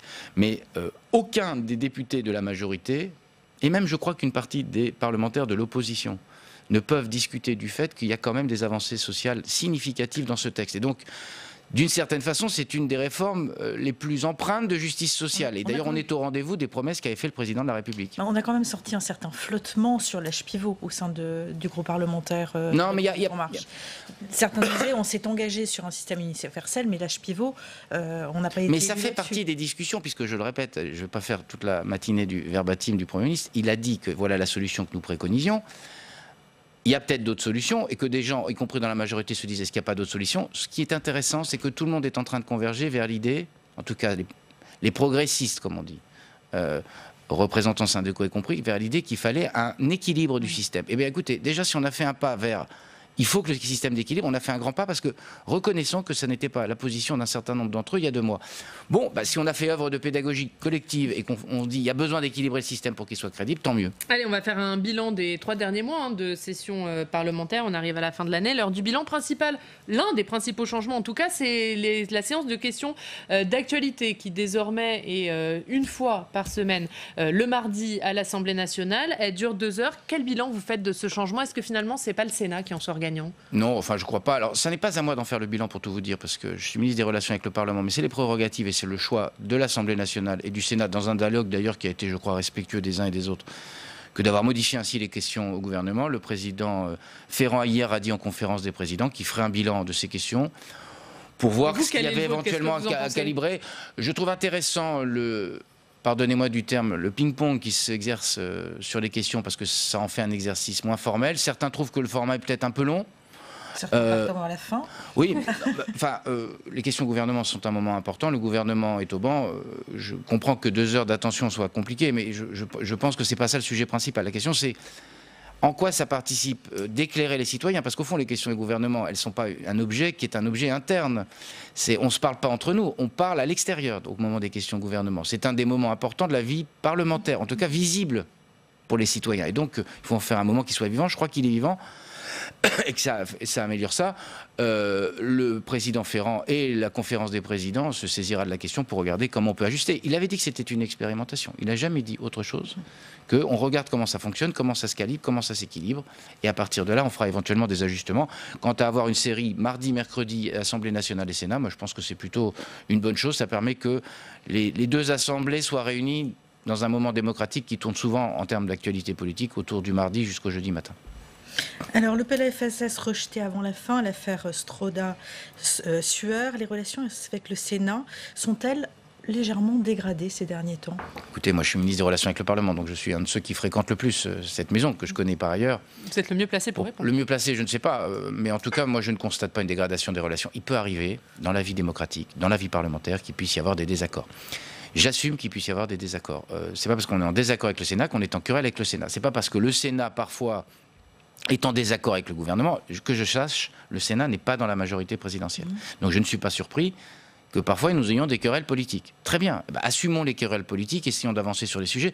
Comme ministre des Relations avec le Parlement, on verra les taux, peut-être on fera un bilan un peu plus tard, mais le taux de commission mixte paritaire conclusive est un taux assez élevé, sans doute assez inédit. Ça prouve que les 2 assemblées se parlent et qu'on trouve des compromis. C'est plutôt ça qui est important, que parfois des querelles que certains cherchent à nouer, qui me paraissent assez inutiles. Donc le Sénat cherche et c'est normal, à tenir son rang, si je peux dire, dans le champ démocratique. Moi, c'est normal, il y a 2 chambres. Le système, il est bicaméral. Vous ne me trouverez jamais pour dire autre chose que c'est bien qu'il y ait un système bicaméral. Comme l'Assemblée nationale cherche, elle aussi, à tenir son rang et la place qui est la sienne dans la démocratie, qui est la nôtre. Très bien, alors du coup ça fait parfois des espaces et ça peut frotter, mais c'est normal. Et lorsque Gérard Larcher reçoit les partenaires sociaux en pleine mobilisation sur la réforme des retraites, c'est son rôle, c'est bien, c'est la vie démocratique? C'est une personnalité éminente, il connaît le sujet, me semble-t-il, assez bien pour avoir été sur ces sujets-là longtemps. Il est le président du Sénat, qu'il reçoive les partenaires sociaux, y compris dans un... Je fais ce que le gouvernement n'a pas suffisamment fait. Alors s'il dit ça, là je ne partage pas, parce que alors, il me semble pour le coup qu'on pourrait sommer le nombre d'heures. Et je pense que Gérard Larcher, à lui tout seul, ne pourrait pas faire autant d'heures que ce qui a été fait par le gouvernement, et c'est bien normal, puisque le gouvernement s'est démultiplié sur ces sujets. Non, là, je n'ai pas lu qu'il avait dit ça, mais je ne crois pas d'ailleurs que ça puisse susciter polémique. Laurent Berger, lui, dit « j'ai pas été suffisamment reçu ». Mais la question n'est pas d'être reçu, la question c'est d'être écouté. Et il me semble que Laurent Berger, il a été écouté, et d'ailleurs il y a un certain nombre des éléments qu'il avait mis sur la table de la réforme des retraites, qui ont été pris, et il a été beaucoup reçu. La question n'est pas, si vous voulez, les caméras, les tables rondes, le rêve du grand soir où on met tout le monde autour de la table et on signe en bas d'un papier, c'est pas comme ça que ça se passe dans la vie. Dans la vie réelle, c'est une discussion avec les syndicats, on se respecte et on essaie d'échanger sur un certain nombre de sujets. Et je crois que pour le coup, un certain nombre de syndicats, il n'y a pas que la CFDT, hein. Il y a l'UNSA, il y a la CFTC, il y a un certain nombre de syndicats qui ont fait œuvre et montrent d'envie de travailler ensemble, et ils ont retrouvé un certain nombre de leurs propositions, y compris dans les mécanismes de transition, dans le texte, dans les propositions qui ont été faites par le Premier ministre. Un mot sur le calendrier des réformes à venir. Est-ce que l'examen de la réforme des retraites va décaler l'examen de la loi audiovisuelle ou pas ? Par mécanique, c'est un jeu, vous savez, de domino, notre affaire. Donc on verra. On est en train de travailler sur un calendrier, c'est pour ça que je ne peux pas vous répondre. D'ailleurs, je le fais généralement en bonne intelligence avec les assemblées et les deux assemblées pour regarder comment tout ça s'emboîte. Évidemment, quand vous intercalez un texte alors que d'autres textes étaient prévus, pardon de dire cette vérité un peu simple, forcément ça pousse les autres. Mais la volonté, c'est que ce texte soit examiné par le Parlement, parce que c'est un texte important pour l'audiovisuel, et il y a des contingences de calendrier. On verra, parce que je suis en train de travailler sur ce calendrier, il y a des contingences calendaires, et il est bien normal qu'on y travaille sérieusement. Un dernier mot sur ce qui s'est passé au Sénat avant de parler politique. Le Sénat qui a adopté cette nuit la loi Avia, la loi qui lutte contre la haine sur Internet, mais en enlevant la mesure phare du texte, c'est-à-dire l'obligation pour les plateformes de retirer en 24 heures des contenus illicites. Qu'est-ce que vous pensez du texte qui sort du Sénat ? Je ne l'ai pas regardé, parce que là, pour le coup, je sais que le débat se nouait autour de cette disposition en particulier. Il y a une navette parlementaire, il y a un dialogue entre les deux assemblées. Pour un accord est possible Je ne sais pas si un accord est possible, en tout cas, il faut que ça dialogue. Sur ces sujets-là de liberté publique, il est toujours intéressant de regarder ce que dit le Sénat. On peut même être en désaccord et trouver intéressant ce que dit le Sénat. Enfin, je veux dire, la démocratie, c'est ça. C'est un peu normal ce que je dis, mais parfois c'est bien de rappeler des choses aussi simples que celle-là. Et donc, l'Assemblée nationale, il y a une CMP, l'Assemblée nationale se saisira aussi de la question pour regarder s'il y a des voies de convergence, et sinon il y a deux lectures. Hein. Parlons de votre parti politique. Le MoDem, François Bayrou, a été mis en examen pour complicité de détournement de fonds publics dans l'affaire des assistants des députés européens. Est-ce que votre parti est fragilisé ? Est-ce que sa position au sein de la majorité est fragilisée aujourd'hui ? Je ne le crois pas du tout. La voix de François Bayrou est écoutée d'ailleurs depuis très longtemps. Il a un parcours, des combats qui sont reconnus par les uns et les autres et qui continuent d'être reconnus par les uns et les autres. On est dans une procédure, et donc une mise en examen... Elle doit respecter aussi quelque chose qui est simple, qui est la question de la présomption d'innocence. C'est une procédure qui est en cours. Ça lui permet d'accéder au dossier et de pouvoir se défendre. Ce qu'il cherchait, ce qu'il voulait faire avec ceux qui ont pu être, qui sont venus dans cette situation au sein du mouvement. Ça ne fragilise pas le mouvement dans son expression politique. François Bayrou, dès qu'il s'exprime, on sait que cette voix est entendue. Parce qu'il porte quelque chose de l'équilibre qui a été trouvé en 2017. À la mairie de Pau. Évidemment qu'il peut être... c'est pour moi une absolue non-question. Par ailleurs, la question auquel vont répondre les Palois, c'est est-ce que la ville a changé et a changé positivement depuis 6 ans ? Alors, pour le coup, j'ai aucun doute sur la réponse qui sera apportée à cette question. Un dernier mot sur les municipales. Votre collègue au gouvernement, Didier Guillaume, va se présenter à Biarritz contre le maire sortant. Le maire sortant, il est MoDem. Qui soutiendrez-vous ? La logique, c'est de soutenir les sortants de ma formation politique. Vous savez, moi, je suis un peu basique. Et assez simple dans mon raisonnement. Quand j'ai un sortant qui n'a pas de grief, qu'il a envie de se représenter, on est plutôt à le soutenir. Après, libre à chacun de prendre ses dispositions. Moi, je ne vais pas te faire. Et la candidature de Didier Guillaume manifestement, Biarritz, c'est une cité qui intéresse beaucoup. C'est intéressant. En tout cas, je regarde ça avec un grand intérêt. Moi, je serais pour ma part pas candidat à Biarritz. En tout cas, ça, je peux vous l'annoncer. Et si on pouvait éviter ce genre d'exercice, ça serait mieux. En revanche, votre nom circule pour lui succéder au ministère de l'Agriculture. Mais là aussi, on va laisser ces choses de côté. On va laisser ces choses de côté. J'ai toujours refusé de rentrer dans ce genre de petits jeux. Et alors, pas ce matin, plus que demain matin. Vous viendrez nous en parler. Merci beaucoup, Marc Fesneau, d'avoir été avec nous ce matin. Merci, Christelle Bertrand. Merci. On passe tout de suite au Club des Territoires. La Mutuelle Nationale Territoriale, la mutuelle des agents des services publics locaux, vous présente le Club des Territoires. ENGIE, acteur engagé dans la transition zéro carbone des régions, vous présente le Club des Territoires.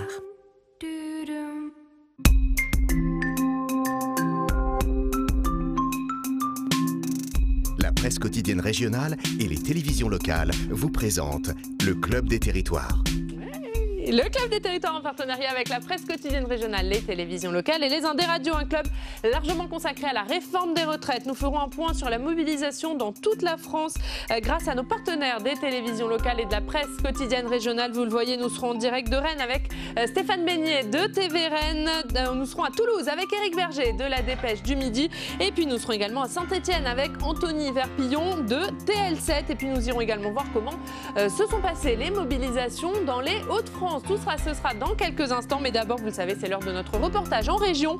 Cette semaine, nous vous emmenons passer Noël en Alsace. Aujourd'hui, on va parler cadeaux, jouets, que ce soit pour des raisons économiques ou écologiques. Vous êtes de plus en plus nombreux à acheter des jouets d'occasion.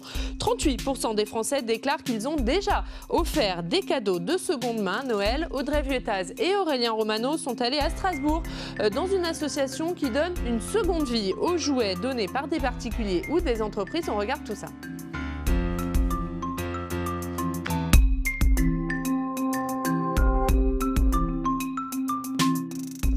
Voici un camion de pompiers que vous pourriez peut-être offrir à un enfant en bas âge. Eh bien, figurez-vous que c'est un jouet de seconde main. Il a été réparé, nettoyé dans l'atelier qu'on va aller voir. Aïkouche, bonjour. Bonjour. Qu'est-ce que vous êtes en train de faire? J'ai préparé le jouet Playmobil Zoopark qui va correspondre à cette image. Donc le but, c'est de refaire l'image qui est juste ici. On essaie de trouver les images, les personnages, les animaux qui vont correspondre et à la fin, on a des jeux complets. Ensuite, les jouets sont exposés ici, dans la boutique située en plein cœur de Strasbourg. Pourquoi vous avez décidé de venir acheter ici? Tout simplement pour acheter des petits jouets à mes petits-enfants qui n'ont pas besoin de jouets neufs. On a l'habitude dans la famille d'utiliser d'anciens jouets, de les revendre, voilà. Donc ils sont habitués, eux, à avoir des jouets de seconde main? Je pense qu'ils ne font pas la différence. Le principal, c'est d'avoir quelque chose de nouveau, une découverte, mais pas forcément un jouet neuf, quoi. Et pourquoi c'est intéressant de ne pas acheter neuf? Simplement parce que ça permet d'avoir des jouets beaucoup plus importants en nombre, en choix, pour un prix qui reste tout à fait raisonnable. Les prix des jouets ici sont 2 à 3 fois moins chers que neufs en magasin. Par exemple, ce camion, il vaut 35 €, il en vaut 70 normalement. Là, vous avez opté pour quoi? Une voiture radio télécommandée. Et pourquoi vous avez décidé de venir ici pour l'acheter? Bon, c'est aussi participer au recyclage parce que c'est des magasins qui existent dans lesquels d'autres personnes ont utilisé certains articles qui sont en bon état, qui permettent à d'autres, à des petits budgets ou autres, de pouvoir offrir des cadeaux aux neveux, aux enfants et autres. Donc vous, Noël, ça peut être de seconde main? Ah oui. Pour moi, Noël, ça peut être de seconde main, ça peut être neuf, ça peut être... voilà, l'essentiel, c'est le geste qui compte. Coralie Tijoux, bonjour. Bonjour. Vous êtes directrice des activités d'insertion chez Caritas, dont fait partie Carijou. Acheter ici, c'est aussi une action solidaire parce que Aïkouche, qu'on a vu tout à l'heure, ou même les vendeurs, sont en insertion ici. Oui, alors ici à Carijou, 15 personnes sont en insertion professionnelle, c'est-à-dire des personnes qu'on forme au métier de la vente et du recyclage de jouets. Est-ce qu'après, ils retrouvent un emploi? C'est ça le but? Le but, c'est de les former, d'acquérir les savoir-être et les savoir-faire et qu'ils retrouvent un emploi. Et cette année, 1 personne sur 2 a retrouvé un emploi à la sortie de son parcours chez nous. En ce qui concerne les jeux de seconde main, est-ce que vous diriez qu'il y a une évolution de vos chiffres ces dernières années, ces derniers mois? Effectivement, on a une vente supérieure de 30% cette année par rapport à l'an dernier, ce qui montre l'engouement pour les jouets de deuxième main. Mais aussi, on se met aussi à la vente en ligne sur la plateforme Emmaüs, qui est une plateforme partagée avec d'autres associations. Vous exposez aussi au marché de Noël, est-ce qu'on peut aller voir? Bien entendu. Donc là, on arrive sur votre stand qui est dans un conteneur. Effectivement, c'est aussi un conteneur de récupération. Et alors, c'est important d'être sur le marché de Noël pour Carijou? Oui, c'est une autre démarche, c'est aller vers les consommateurs et aller à la rencontre des gens. Quand on prend un peu de hauteur, on se rend compte à quel point il y a de la demande pour un Noël écologique, alternatif et solidaire. Ici, on se trouve sur la partie off du marché de Strasbourg. C'est un marché alternatif. Vous le voyez, les chalets sont en conteneur. Derrière moi, il y a un sapin de Noël en LED de récupération. Quand elle a été créée, il y a 4 ans, cette partie du marché, c'était en fait que quelques chalets. Et aujourd'hui, vous le voyez, il occupe toute la place. Et voilà pour ce reportage d'Audrey Vuettaz et d'Aurélien Romano. Dernier épisode de notre Noël en Alsace. Ce sera demain. On parlera cette fois de produits régionaux et de pain d'épices. Vous verrez tout ça. On va commencer notre club en parlant bien sûr de la réforme des retraites. Bonjour messieurs. Bonjour. Merci d'être avec nous. Rebonjour Fanny. On va parler de cette réforme des retraites puisqu'hier, grande journée de mobilisation dans toute la France. Je vous le disais, on fera un point sur les mobilisations dans différentes villes puisqu'on sera à Rennes avec Stéphane Beignet de TV Rennes. On sera à Toulouse avec Éric Berger de la Dépêche du Midi. On sera à Saint-Étienne avec Anthony Verpillon de TL7. Ça sera dans quelques instants. Mais d'abord, messieurs, je voudrais vous entendre sur ces chiffres. Les chiffres qui divergent, chiffres de la mobilisation divergent selon le gouvernement ou la CGT, ça c'est pas vraiment une surprise, mais c'est la tendance qui là est un petit peu plus compliquée à analyser, puisqu'on va le voir, selon le ministère de l'Intérieur, eh bien, il y avait moins de manifestants hier que le 5 décembre, et selon la CGT, eh bien, il y en avait plus. Comment on interprète ces chiffres ? C'est une bagarre habituelle dans les manifestations, dans les mobilisations. Marc Fesneau, qui était là juste avant, lui a parlé d'une mobilisation significative. Donc c'est vrai qu'il y a encore quand même beaucoup de monde dans les rues. Après, de savoir s'il y en a un peu plus que le 5 décembre, mais un peu moins que le 5 décembre et un peu plus que le 10 décembre. Bon, c'est quoi, chacun joue la bataille de l'opinion, joue la bataille des chiffres ? Oui, la bataille de l'opinion, elle ne se joue pas là, en l'occurrence aujourd'hui. Elle se joue plutôt sur le fait est-ce qu'il y aura une poursuite de la mobilisation pendant les fêtes de fin d'année. Qui, selon vous, des syndicats ou du gouvernement, finalement, tire profit de cette journée d'hier ? Personne, en fait. On est toujours dans une sorte de guerre de tranchées, avec Édouard Philippe qui reste droit dans ses bottes, en particulier sur l'âge pivot de 64 ans. On a des syndicats, des centrales syndicales, la CGT FO en particulier, qui restent assez inflexibles. Et puis on a Laurent Berger qui est un peu au milieu du champ de tir. Là, on a vu hier qu'il est resté seulement une demi-heure dans la manifestation, ce qui est quand même assez peu. Les troupes de la CFDT ont débrayé pendant la manifestation, mais elles n'ont pas fait grève toute la journée, mais la partie est quand même compliquée aujourd'hui quand même pour les syndicats de manière générale, parce que s'annonce les fêtes de Noël, et là c'est quand même une période difficile, parce qu'elles seront sans doute perdantes à tous les coups. C'est-à-dire que s'il y a une trêve, elles auront du mal à relancer la mobilisation, et si elles bloquent le pays, elles risquent de se mettre l'opinion à dos. Jean-Philippe de Rosière. Oui, le point central, il est là, c'est le 24 décembre. Et en réalité, le week-end qui précède, pour savoir si les Français pourront rejoindre leur famille, aller faire Noël en famille, qui est quand même une fête importante au niveau social et culturel. Et donc, je pense que la stratégie du gouvernement, et la démission de Jean-Paul Delevoye n'y est pas étrangère, c'est d'essayer de trouver un apaisement du conflit. Delevoye, porteur de la réforme, saute pour d'autres raisons qui ne sont pas liées au contexte social, mais je pense que s'il n'y avait pas eu le contexte social, il n'aurait pas forcément sauté. On aura peut-être l'occasion d'y revenir. Donc là, déjà, un fusible s'en va. On nomme un technicien pour porter le dossier. Il y a un autre politique qui va mener les négociations. Il y a la question de l'âge pivot qui reste centrale, qui peut être un point de négociation justement sur lequel le gouvernement pourrait céder. Là, le gouvernement présente une baisse de la mobilisation, peu importe que ce soit vrai ou pas, mais il avance comme ça dans sa stratégie pour montrer qu'il y a un apaisement, que lui va faire peut-être un geste justement sur l'âge pivot, ce qui pourrait conduire, je parle au conditionnel, la CFDT à revenir dans les négociations et à apaiser le blocage pour essayer de tenter un apaisement pour Noël, plus la stratégie de la SNCF derrière qui dit tout le monde aura un train, voilà, est-ce que c'est des belles paroles ou pas?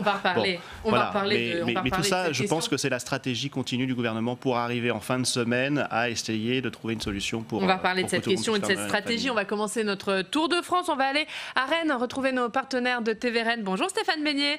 Merci beaucoup d'être en direct avec nous ce matin. Comment s'est passée la mobilisation hier à Rennes ?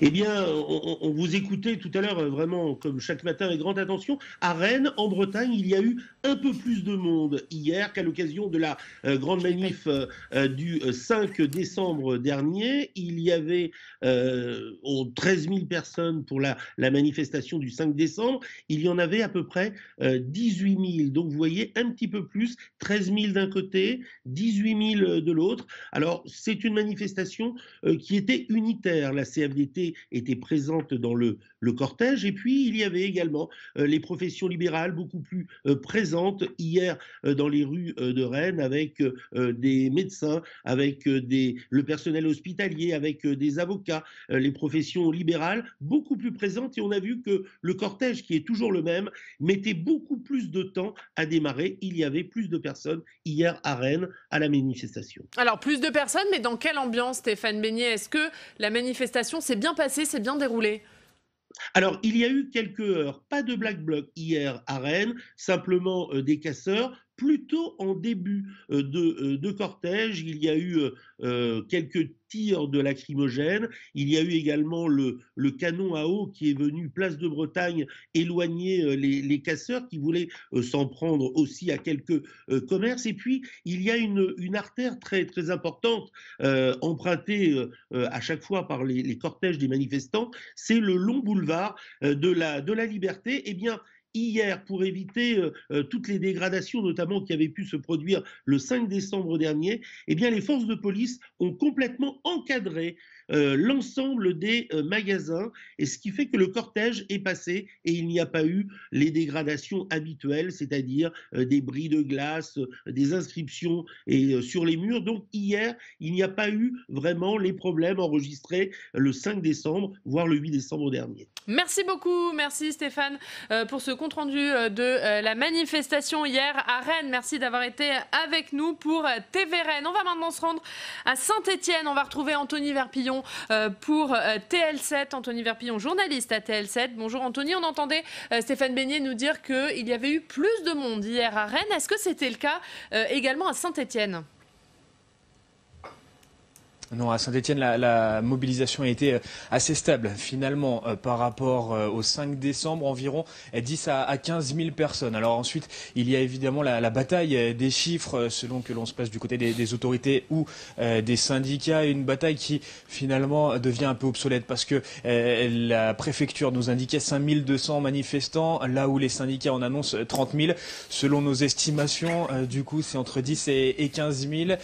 C'est donc plutôt stable. Il y avait eu une baisse de mobilisation la semaine dernière lors de 2 journées justement de manifestations. Mais on est reparti un petit peu à la hausse. Et puis à signaler également une mobilisation au CH Nord, juste à côté de Saint-Étienne, à Saint-Priest-en-Jarret. Là, il y avait plusieurs centaines de personnels médicaux qui ont formé une chaîne humaine pour demander davantage de moyens pour l'hôpital public. Alors, sans parler des chiffres, quel bilan les syndicats font de cette mobilisation ? Eh bien, un bilan plutôt satisfaisant, selon eux. Alors, ils n'ont pas appelé à une nouvelle journée de mobilisation. En tout cas, pour l'instant, ils n'ont pas défini cette nouvelle journée de mobilisation, mais ils appellent évidemment tous les manifestants à poursuivre la grève, que ce soit dans leurs entreprises notamment ou dans la rue quand ils les appelleront. Nous avions anglais hier notre reportage sur une éventuelle trêve de Noël. Hors de question pour la plupart des manifestants croisés, tous syndicats confondus. Et il y avait cette phrase notamment d'une militante de la CFDT qui était en queue de cortège hier à Saint-Étienne entre la CCI de Saint-Étienne et la préfecture. Et cette militante de la CFDT nous disait soit à Noël on défend nos acquis sociaux, soit on partage la dinde ensemble. Finalement, c'est la première option qui l'emporte de son côté. Merci beaucoup, merci Anthony Verpillon d'avoir été en direct avec nous depuis Saint-Étienne, journaliste à TL7. Merci, on parlait des syndicats de cette mobilisation avec Anthony Verpillon. L'intersyndicale, composée notamment de la CGT et de FO, a dit hier on continue la mobilisation jusqu'au retrait et surtout pas de trêve à Noël. Est-ce que c'est autour de cette question que se joue maintenant la suite ? On voit bien que la stratégie du gouvernement, c'était quand même de cliver au maximum sur ce point. C'est-à-dire, est-ce que les syndicats seront responsables et donc organiseront une trêve avec toutes les difficultés que ça, parce que lorsque vous vous lancez dans une longue bataille comme ça, dire d'un seul coup on arrête, on reprend le travail et puis on verra début janvier, c'est assez compliqué. Ce que je vois, ce que j'observe, c'est qu'il y a des signes de radicalisation sur le front syndical. Je pense notamment aux coupures d'électricité qu'il y a pu y avoir un peu partout en France. Donc ça démontre quand même qu'il y a chez certains éléments de la CGT une envie d'en découdre jusqu'au bout. Et je vois pas très bien comment on va arriver à une amélioration de la situation, notamment dans les transports pour les trêves de Noël. Et puisque vous parlez de ces coupures d'électricité, la CGT RTE qui annonce chez nos confrères d'RTL qu'elle va continuer à poursuivre ces coupures d'électricité pour protester contre la réforme des retraites. C'est un mouvement... Alors là, pour le coup, pardon, mais alors, ça risque vraiment de faire basculer l'opinion. Si d'un seul coup, vous avez pendant les quelques jours où tout le monde se retrouve en famille, des coupures d'électricité, c'est un jeu dangereux. J'entends bien la détermination des syndicalistes de RTE, mais il faut qu'ils fassent vraiment attention, parce que là, pour le coup, ils peuvent toucher vraiment fort à l'opinion. Et là, ça peut basculer ? Oui, ça peut basculer à tout moment en fait. Il suffit qu'effectivement, avant même les coupures, si tous ceux qui veulent passer Noël en famille, comme je le disais tout à l'heure, n'y arrivent pas, parce que là, il y a les annonces de la SNCF, mais on sent bien qu'il y a encore un petit peu de flottement. Il y avait des reportages sur des canaux ce matin qui disaient il y a le message officiel, mais quand on va au guichet, finalement le message est différent, on ne saura que demain ou après-demain si les trains sont effectivement confirmés ou pas. Bon, si au bout du compte, tout le monde a l'impression d'avoir un train, mais il arrive sur le quai, et puis finalement, non, le Noël en famille, je vais aller rejoindre mes enfants, je peux pas, etc. Là, ça peut basculer. Si au-delà de ça, effectivement, on peut pas faire cuire son repas de Noël parce qu'il n'y a plus d'électricité, ça peut susciter un certain nombre de colères. D'un autre côté, il y a le fait aussi que, mécaniquement, dans la période qu'on appelle la trêve des confiseurs, beaucoup de Français sont en vacances, et donc, mécaniquement, le conflit social, ça pèse parce qu'ils sont occupés à faire d'autres choses. Le gouvernement peut en profiter pour dire, voilà, à ce moment-là, vous voyez bien que le conflit, ça pèse, etc. Même si, en réalité, c'est plus un effet mécanique qu'un effet réel. Allez, on va continuer notre tour de France. Avant de vous entendre, Jean-Baptiste Fauré, on va aller à Toulouse cette fois-ci, retrouver nos partenaires de la Dépêche du Midi. Bonjour Éric Berger, merci beaucoup d'être avec nous en direct ce matin. Est-ce que la mobilisation a été suivie du côté de Toulouse ? Oui, je vous confirme qu'elle a été très forte hier à Toulouse et dans la région. Les cortèges étaient vraiment importants, qu'il s'agisse d'Albi ou de Tarbes, qui sont des villes où les manifestations régulièrement dépassent les 10 000 manifestants. C'était le cas hier. Et puis à Toulouse, il y a eu également un cortège très très important durant cette manifestation, puisque les syndicats annoncent près de 120 000 manifestants dans le cortège toulousain. C'est un chiffre très important. On retrouve à peu près le niveau d'ailleurs du 5 décembre dans la région. Alors comme d'habitude, il y a une vraie bataille de chiffres, puisque à Toulouse, où les syndicats évoquent 120 000, la préfecture, elle, donne un chiffre bien moindre de 17 000 participants. Donc il y a un véritable écart. En tout cas, nous, on a constaté que la mobilisation avait été très très forte et qu'elle ne régresse pas au fur et à mesure des semaines. Quelles sont les conséquences de cette grève dans votre région, notamment sur les transports et sur le quotidien des habitants de la région ? Alors on a consacré un article à une des questions que se posent tous les usagers du rail. Est-ce qu'ils vont pouvoir prendre leur train pour les grands départs en vacances vendredi soir, samedi et dimanche ? Or, les perturbations sont très fortes sur le réseau régional en Occitanie. Et la SNCF hier annonçait environ un train sur deux ce week-end pour les grands départs. Toutefois, pour l'instant, ça reste des hypothèses. Il faudra attendre les prochaines heures, les prochains jours pour en savoir un petit peu plus. En tout cas, c'est la grande question des usagers et surtout l'angoisse au moment du départ en vacances. Un mot sur un autre sujet avec vous, Éric Berger. C'est une nouvelle décision de justice qui est tombée hier et qui clôt l'affaire AZF. Le propriétaire Grande Paroisse a vu son pourvoi en cassation rejeté. C'est donc la fin d'une longue bataille judiciaire sur ce sujet. C'est ça, hier la Cour de cassation devait se prononcer sur un pourvoi qui avait été déposé par la société Grande Paroisse qui était exploitant du site AZF. Je vous rappelle quand même que ce triste événement remonte à septembre 2001 et normalement c'est la toute dernière procédure, dernière décision judiciaire. 18 ans après les faits, effectivement, la Cour de cassation a rejeté le pourvoi, ce qui signifie que la société Grande Paroisse et son directeur de l'époque voient leur condamnation confirmée. Je rappelle que le directeur avait été condamné à 15 mois de prison avec sursis, à une forte amende, ainsi que l'entreprise Grande Paroisse, et que ce drame a vraiment meurtri Toulouse et les Toulousains et avait fait 31 victimes à l'époque. C'est la fin d'une très très longue bataille judiciaire. On a fait réagir les avocats de toutes les parties et les avocats des associations de victimes nous disent leur satisfaction d'arriver enfin au terme de ce très très long feuilleton judiciaire.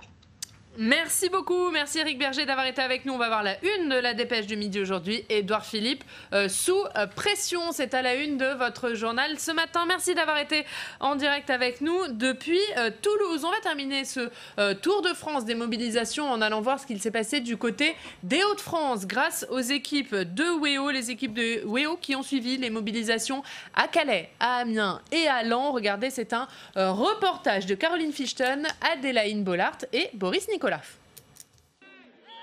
Ils étaient un millier dans la rue à Laon ce mardi. Au cœur du cortège en intersyndical, on retrouve du personnel hospitalier, des enseignants, une pluralité dans les professions représentées, ce qui démontre pour les manifestants un rejet global du projet de réforme des retraites. Sans infirmier, je ne me vois pas travailler jusqu'à 64 ans. Et surtout, donc, le calcul par points qui va faire baisser ma retraite. Il faut se mobiliser et tout le monde doit descendre dans la rue. On est tous concernés et encore pire pour les futures générations. Ils nous rajoutent une louche comme quoi on va devoir tirer plus longtemps, mais je pense aussi à mes gosses. Donc c'est hors de question qu'aujourd'hui je me botte pas, savoir que je suis dedans depuis le 5. C'est le 3e jour de mobilisation, mais depuis le 5 on est à fond dedans. Donc on lâchera rien. Point. À Amiens, même son de cloche, 8000 personnes dans la rue selon la police avec le même mot d'ordre, le retrait du projet de réforme. Des professions que l'on avait jusqu'ici pas ou peu vues dans les manifestations ont rejoint le cortège, à l'image des pompiers ou des avocats. Aujourd'hui, c'est important, je dirais que c'est imparable. Avec le métier qu'on fait à l'heure actuelle, on est obligé, et puis l'imposition du gouvernement sur le rallongement de la retraite, on ne peut pas faire autrement que d'être là aujourd'hui. Alors on est là pour montrer notre solidarité avec cette mobilisation interprofessionnelle et pour plaider pour le maintien du régime autonome des avocats, qui est la garantie de notre indépendance. Pour cette nouvelle mobilisation, de nouvelles professions dans la rue donc, mais aussi ce mardi, pour la première fois, comme ici à Calais, la présence de la CFDT. Le syndicat ne fait pas partie de l'intersyndicale, il ne rejette pas le projet global, mais refuse l'âge pivot des 64 ans. Nous sommes pour la réforme des retraites, la retraite à points, donc voilà, depuis longtemps. Maintenant, on est contre la retraite à 64 ans. Voilà, les gens ont besoin de profiter de leur retraite. 64 ans, pour nous, c'est trop vieux. Aujourd'hui, si on prend dans notre territoire quelqu'un qui travaille dans le bâtiment ou qui travaille de nuit, c'est 7 ans d'espérance de vie en moins. Aller à 64 ans, on peut vous rajouter les 7 ans de pénibilité de vie en moins, ça le ramène à quoi? Les gens ne verront peut-être même plus la retraite. À Calais, une nouvelle manifestation est programmée jeudi. Voilà pour cette mobilisation à Calais et à Amiens notamment, et j'en profite pour vous signaler qu'on sera à Amiens vendredi, matinale spéciale à Amiens avec comme invité Xavier Bertrand, le président de la région Hauts-de-France. On sera donc en direct des Hauts-de-France. La suite du mouvement maintenant, c'est cet après-midi. Édouard Philippe qui reçoit les partenaires sociaux à Matignon. Est-ce que Édouard Philippe et les partenaires sociaux peuvent trouver un compromis ? On attend particulièrement cet après-midi les retrouvailles entre Édouard Philippe et Laurent Berger. Ils ont toujours eu des relations quand même assez difficiles. On se souvient que l'an dernier, au moment de la crise des Gilets jaunes, Laurent Berger avait proposé une sortie de crise sous la forme d'une conférence sociale qui avait été déclinée par Édouard Philippe. Écarté, on va dire, écarté par Édouard Philippe. Le pouvoir actuel considère que François Hollande a accordé la part trop belle à la CFDT, donc il y a des relations un peu difficiles entre Emmanuel Macron et la CFDT également. Aujourd'hui, quand même, le créneau est quand même assez court, la fenêtre de tir est assez serrée, parce qu'il semble quand même que le projet de loi soit transmis cette semaine au Conseil d'État. On va avoir une présentation au Conseil des ministres le 22 janvier, un examen au mois de février. Donc on a du mal quand même à évaluer quelles pourront être les marges de négociation.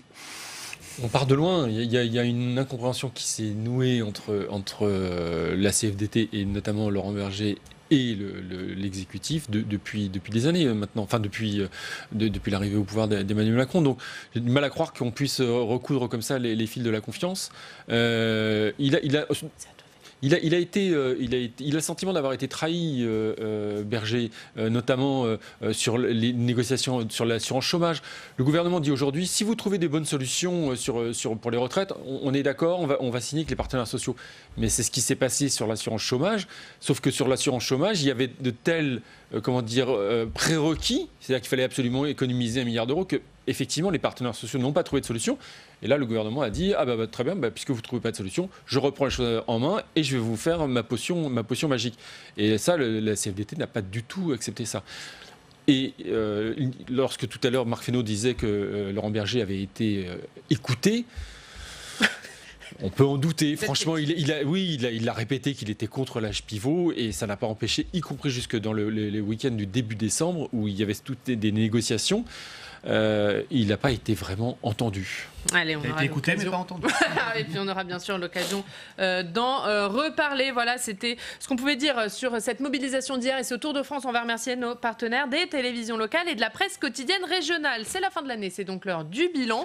Et on va faire le bilan de la session parlementaire, notamment au Sénat depuis le mois d'octobre. Et c'est avec vous, Fanny.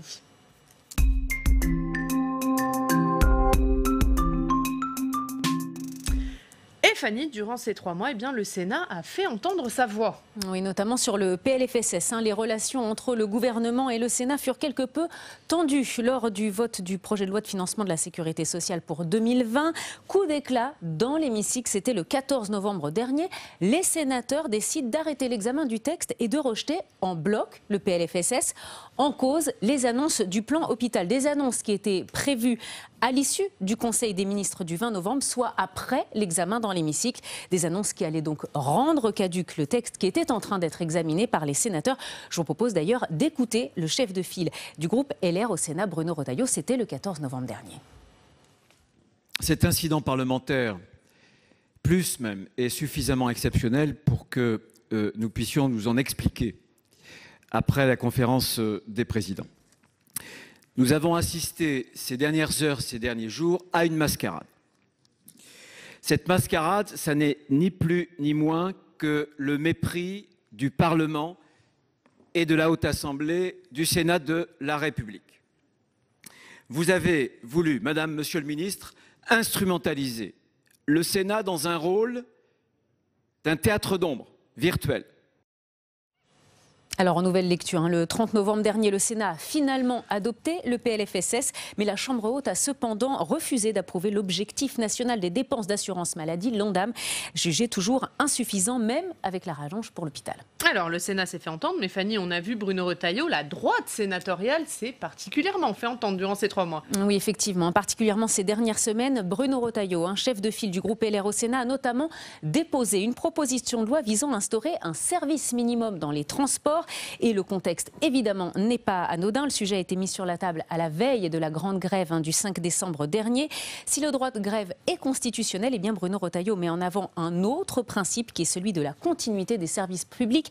Regardez, je vous propose de regarder ce que contient ce texte qui a été déposé par Bruno Retailleau. Il propose de concentrer un tiers du trafic sur les 2 heures de pointe le matin et le soir, de mobiliser les équipes non grévistes et puis compléter, si besoin, les effectifs en réquisitionnant certains grévistes. Et puis, le texte propose de faciliter le remboursement des billets pour les voyageurs incommodés. Il y a un autre texte dont on a beaucoup entendu parler. C'est une proposition de loi de Jacqueline Eustache-Brinio pour interdire le voile pour les accompagnants de sorties scolaires. Le texte a été adopté au Sénat le 29 octobre. Pour la sénatrice du Val-d'Oise, Jacqueline Eustache-Brinio, il s'agit de combler un vide juridique afin d'éviter de laisser au chef d'établissement la responsabilité de trancher sur ces sujets. Mais on rappelle que le ministre de l'Éducation nationale, Jean-Michel Blanquer, a rappelé son désaccord avec ce texte. Et puis un texte qui a finalement un peu de chance d'être adopté puisqu'il devrait être voté à l'Assemblée nationale où là, c'est La République En Marche qui a la majorité. Et voilà pour les propositions de la droite sénatoriale. Et puis dernier point, le Sénat a également joué son rôle de contrôle, notamment à travers ses commissions. Oui, commission d'enquête notamment sur l'incendie de Lubrizol. La commission d'enquête du Sénat a été créée le 10 octobre dernier à la suite de l'incendie dans l'usine chimique de Rouen du 26 septembre. En 2 mois, la commission d'enquête présidée par le sénateur Hervé Moret s'est rendue sur place à Rouen pour rencontrer les différentes parties prenantes. Mais la commission a également mené de très nombreuses auditions. L'audition du PDG de Lubrizol, des élus, des associations de défense de l'environnement, mais aussi des ministres. Ils ont auditionné le ministre de l'Intérieur, Christophe Castaner, Elisabeth Borne, mais aussi Agnès Buzyn. Et vous allez le voir, la ministre de la Santé a notamment dû répondre aux critiques concernant le fait que l'exécutif avait peut-être voulu trop rapidement rassurer la population. Écoutez. Je ne cherche pas systématiquement à rassurer tant que je ne sais pas si je peux être rassurante. Et d'ailleurs, si vous reprenez tous mes propos dans la presse, je n'ai jamais été bêtement rassurante. J'ai été rassurante une fois que j'avais un résultat.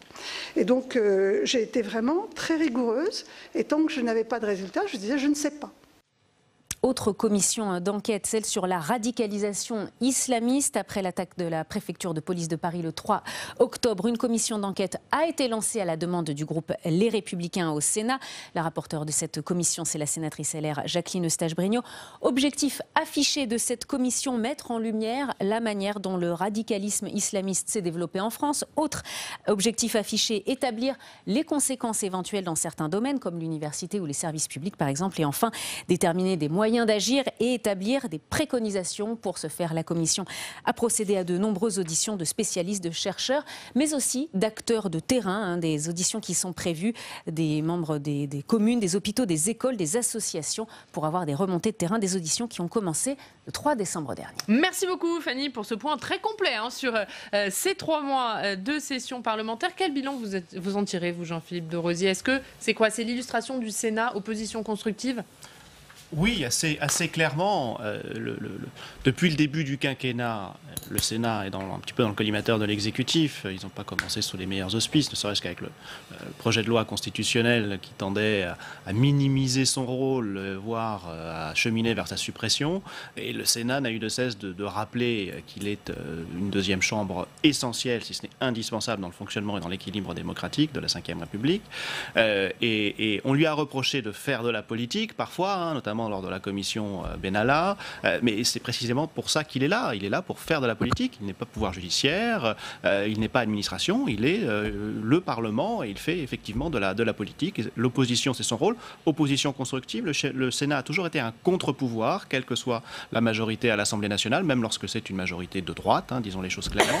Et c'est ce qu'il continue à faire ici. Alors, parfois peut-être de façon exacerbée, Bruno de Retailleau qui revient toujours avec des propositions de loi sur le service minimum, le service minimum qui existe déjà en réalité. Les listes communautaires, c'était un petit peu son dada. Bon, mais qu'est-ce qu'il faut y voir? Est-ce que c'est aussi l'occasion pour les Républicains de faire du Sénat un laboratoire d'idées, peut-être? Oui, tout à fait, bien sûr. D'essayer de construire une alternance à l'Assemblée nationale, justement, et de mener... C'est leur chambre, en réalité. Et ça, c'est un problème du Sénat, en revanche. Le fait que lui ne connaisse jamais l'alternance, c'est un problème pour la démocratie. Il a un peu connu, il y a eu un président de gauche. Il y a eu un président de gauche, entre deux mandats de Gérard Larcher. Mais le premier groupe était encore le groupe UMP à l'époque. Et donc ça pourrait éventuellement évoluer un jour. Bon, on n'est pas là pour écrire l'avenir. Mais on voit aussi à quel point il s'est titillé, le Sénat. Je parlais de l'affaire Benalla, et il y a un point qui n'a pas été mentionné, mais qui me paraît très important, c'est la volonté du sénateur Jean-Pierre Sueur de rencontrer l'Élysée, comme il le fait à chaque fois. Il est rapporteur pour avis de la commission des lois du budget, notamment de l'Élysée et des pouvoirs publics, et Patrick Stroda, directeur de cabinet du président de la République, l'a un petit peu renvoyé chez lui de façon assez inconvenante. Et là, on a vu et Jean-Pierre Sueur et Patrick Kanner, son président de groupe, et surtout Gérard Larcher, monter au créneau pour à nouveau défendre le Sénat. Et en réalité, j'ai le sentiment qu'à chaque fois que l'exécutif tire contre le Sénat, ça se retourne contre eux pour la valorisation du Sénat. Et on aura l'occasion de faire de nouveaux bilans et d'en reparler. On va terminer avec ce qu'il y a à la une de vos quotidiens régionaux avec Fanny.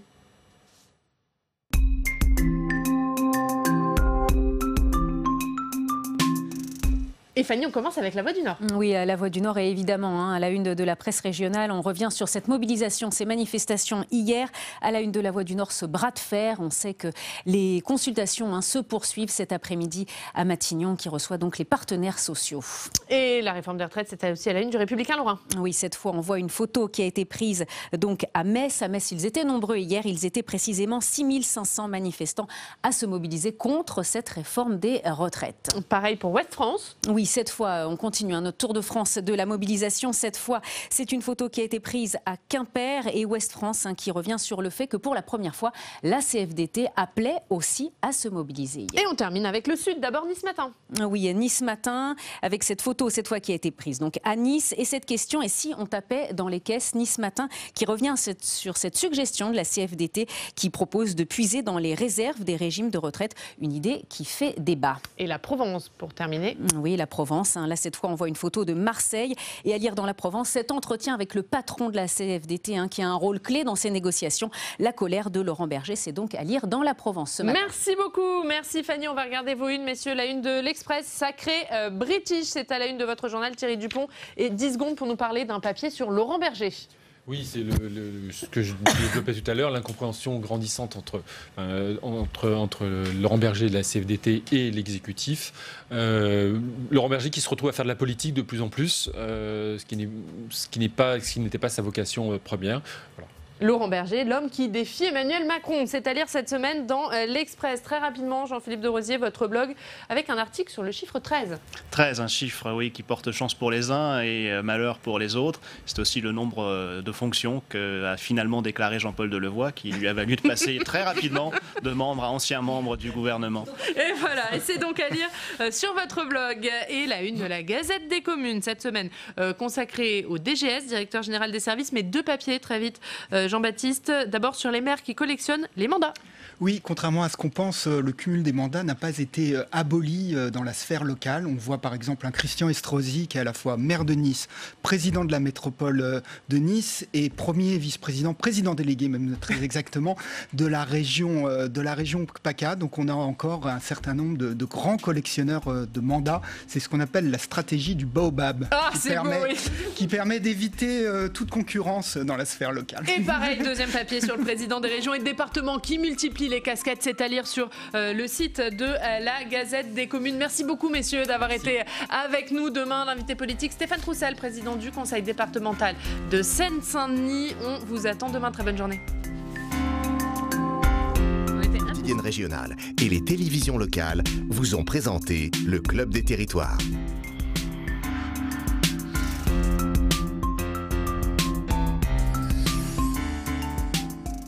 La Mutuelle nationale territoriale, la mutuelle des agents des services publics locaux, vous a présenté le Club des Territoires.